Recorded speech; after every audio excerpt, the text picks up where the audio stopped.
Bon alors, coque 66, on voit un trou béant ici. On dit mais qu'est-ce qui m'a foutu mon homme de tout déwanner ainsi à l'auto, il est fou. Eh ben non, il y avait donc à ce niveau-ci des deux côtés hein, des grosses fuites d'huile à la boîte. Donc la plaque avec les 6 boulons qui vient refermer sur le côté là où les soufflets viennent se mettre. Donc ça fouillait là-bas derrière. Aucun moyen de réparer les fuites sans sortir la boîte. Donc ben voilà, la boîte est sortie. Je vais vous montrer un vieux truc d'apothicaire pour ne pas perdre le liquide. Ouais, c'est une carotte d'huile. Donc gardez toujours des vieilles carottes d'huile. À tout hasard, c'est le même filetage. Donc une fois qu'on a défait les rigides, on vise directement une petite carotte dedans. Ça empêche de perdre tout le liquide de frein, de devoir tout repurger après. Je n'aurai que l'arrière à repurger, ce sera quand même plus simple. L'astuce est valable par exemple sur les moteurs type 4. Si vous voulez déporter la carotte d'huile pour une raison ou une autre, un flexible de frein dans le bloc, ça passe. Et ainsi, un petit flexible de frein, on peut mettre la carotte où on veut. On peut la fixer ailleurs sur le moteur. Sur un type 4, c'est pas très accessible, surtout avec une turbine Porsche.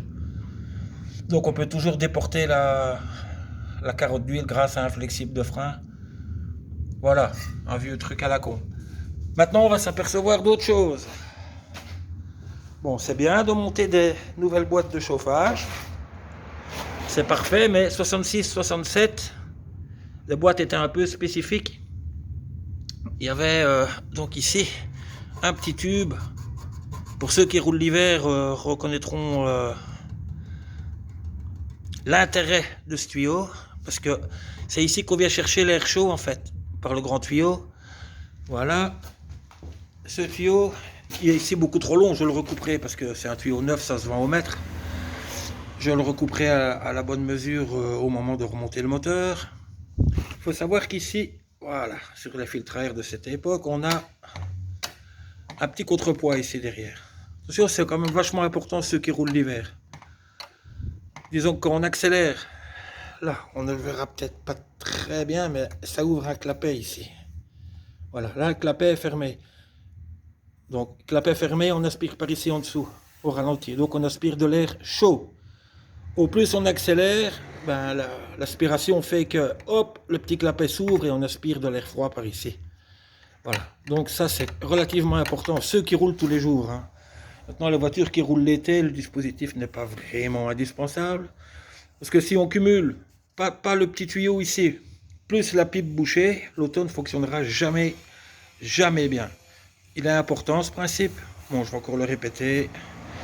Pour ceux qui roulent l'hiver, si VW s'est cassé le cul à faire ça à l'époque, c'est qu'il y avait quand même une raison. Hein? Un bio.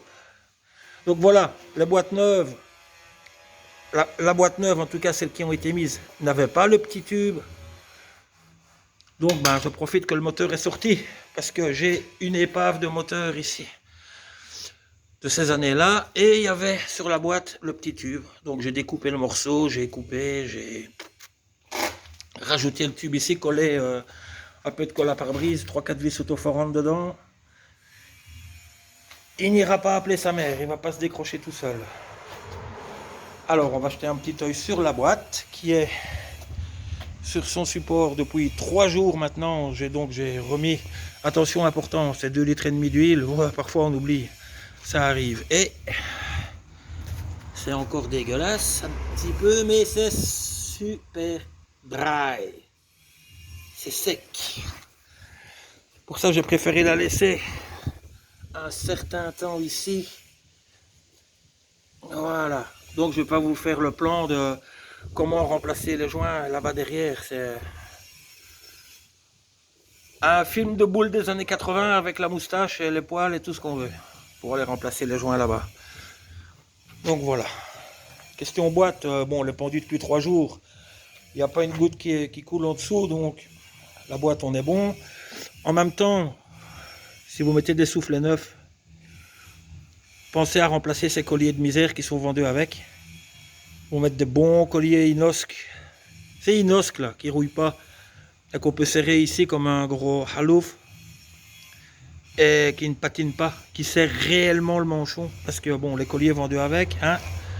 Voilà, on voit ici que j'ai remonté tout ça à la pâte. En plus les joints, la pâte est sèche maintenant. Voilà, on est tranquille pour un certain temps. Bon, il y avait autre chose à dire sur la mécanique de cette voiture. Voilà, vous avez certainement remarqué qu'il manquait une culasse. Oui monsieur, il manque une culasse. Le moteur a eu une petite avarie dans un passé peut-être lointain en Suède, hein, d'où elle était avant la voiture. Donc il me manquait de la compression sur le cylindre 1, je trouvais ça bizarre. Et comme là, bon, il y avait plein de fuites d'huile, je lui ai monté des tubes enveloppes télescopiques. Et donc, quand j'ai démonté donc la rampe de culbut, là, de ce côté-ci, bah, je me suis aperçu que c'était quand même rempli de calamine partout. Je dis, qu'est-ce que c'est que ce bazar? Donc, je mesure ici. Donc, je place un petit réglet sur les 4 soupapes. Je m'aperçois que la soupape là-bas était plus basse que les autres. Donc, obligé de déculasser pour voir ce qui se passe. Qu'est-ce que je trouve dedans? Ce sera peut-être pas flagrant comme ça. Voilà, un joli petit coup là. Attends. Tu vois ça? Tu vois, hein?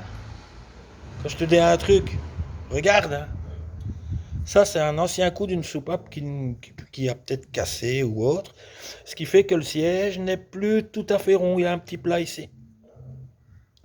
Donc, à l'époque, ils ont remplacé la soupape.